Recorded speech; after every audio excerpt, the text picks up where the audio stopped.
So you get the phone call that you're going to do a movie with Will and Zach. And you're thinking, I'm going to do some big comedy now. And you're the straight man through the whole thing. Is that frustrating at all? Well, great, but frustrating. No, I mean, you're going into a situation where you knew, these guys are going to be the funny ones. So, I was just really there to serve them. Realistically, nobody else could have played the role like you. You just nailed it. It was incredible. Now, ad-libbing must have been a big part of the filming that was going on.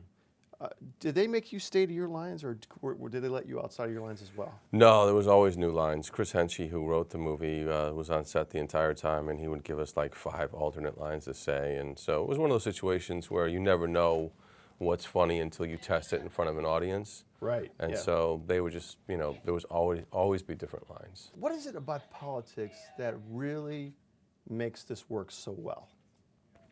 I think because politics have become ridiculous. The more we know about them, the more ridiculous they become. And certainly this year is no exception. And I think it's a circus, and it's insane and absurd. And it's not that far away from what this movie really is.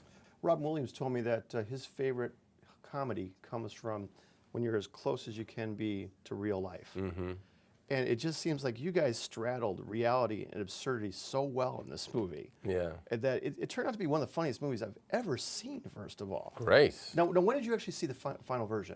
I've seen a couple of versions of it with test audiences, because I like to go and see, what the reaction is and how the movie changes, and I really enjoy the process. So the last time I saw it, it was incredible. I mean, people were just laughing and like bombs going off. We were dying in the theater last night. Oh, great! I mean, just losing our minds, And when you get a bunch of critics in there that are losing their minds, it's a good thing.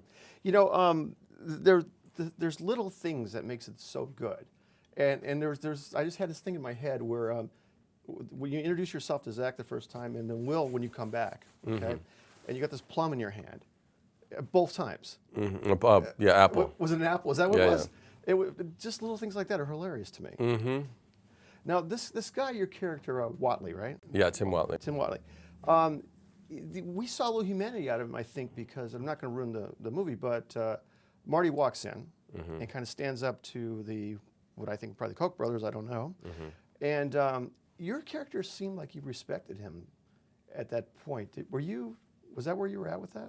I think that Tim kind of was out of character, because usually he comes in almost like an assassin in these situations and gets the job done at any cost. And the thing that happened to him, which I was, working on playing, so I'm glad you said that, was, I think that I ended up liking Marty. You did. I ended up respecting him, and that's sort of outside Tim's box. He doesn't really let people in. So the fact that happened was a big deal for him. And lastly, what do you think? What are they going to take away from this movie when they walk out? I mean, first of all, this is the funniest movie of the summer. Absolutely. If you want to have a good laugh, this is really the movie to see. And secondly, I think we have to laugh at the process of politics. We're in the election year, and I think everybody's exhausted by it already.